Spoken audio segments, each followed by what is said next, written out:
Saya nggak pernah marah sama anak soalnya, apalagi sama mantu Mama ya. sayang. Assalamualaikum. Waalaikumsalam warahmatullahi wabarakatuh.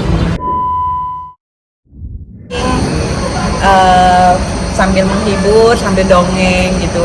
Karena kan dari pengalaman berbagi banyak yang perlu sharing gitu.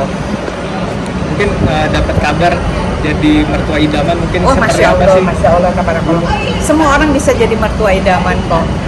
Yang penting rasa welas asih, menerima gitu, dan menghormati pilihan anak kita. Itu aja sebetulnya. Karena kan manusia pada dasarnya punya rasa kasih sayang. Mungkin treatmentnya seperti apa sih terhadap menantu sendiri? Ya seperti ke anak gimana. Jadi kalau misalnya ada yang kurang pas boleh dikasih tahu. Tapi kalau misalnya nasihat, jangan memberi nasihat tanpa diminta. Mungkin banyak stigma di luar sana itu mertua apalah galak lah gini. Sebetulnya mungkin karena karakter aja sih. Saya pikir juga saya bukan orang tua yang sempurna. Saya juga masih belajar bagaimana menghargai dan mensyukuri nikmatnya Allah. Sebetulnya kalau kita mensyukuri dan menyadari bahwa semua itu karunia Allah dan titipannya, kita nggak bakalan kuasa sama siapapun gitu.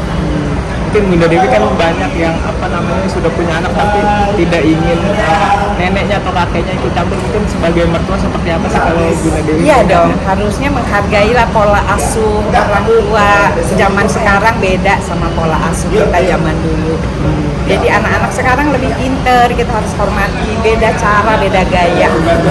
Jadi harus dipercaya bahwa mereka mampu menjadi keluarga baru, keluarga yang keluarga muda yang mampu mengelola kehidupannya. Kita harus percayalah. Mungkin tips and tricksnya menteri menantu seperti apa sih? Anggap anak, kan kita kalau sama anak Tapi pernah marah nggak sih? Saya nggak pernah marah sama anak soalnya, apalagi sama mantu Mama ya. sayang. Assalamualaikum. Waalaikumsalam warahmatullahi wabarakatuh. Jadi marah itu kan membuang energi. Kita itu kalau bisa bicara dengan baik-baik, kenapa harus marah-marah? Anak saya selalu saya mengingatkan dengan cara yang santun, karena takut yang punyanya nggak suka. Yang punyanya kan Allah. Kalau kita tidak menghormati keberadaan mereka sebagai makhluk yang dititipkan, nanti Allahnya marah sama saya. Bunda mungkin ada kabar kalau pengen ke rumah harus izin ke anak dulu, pengen ke rumah anak. Iya, Gimana itu? Karena kan kalau kita tiap saat anak-anak mau datang, kita sudah masa produktivitasnya tidak seperti dulu. Tapi anak-anak kita kan ada yang kerja dari rumah, bikin konten, ada endorse, belum lagi ngurus anak.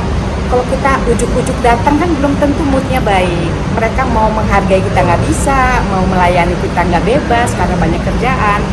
Jadi kitanya sebagai orang tua harus tahu diri lah, menghormati privasi mereka, kapan mereka siap menerima kita dengan hati yang bahagia gitu. Ya Mas, gitu dulu ya Mas. Terima kasih. Terima kasih.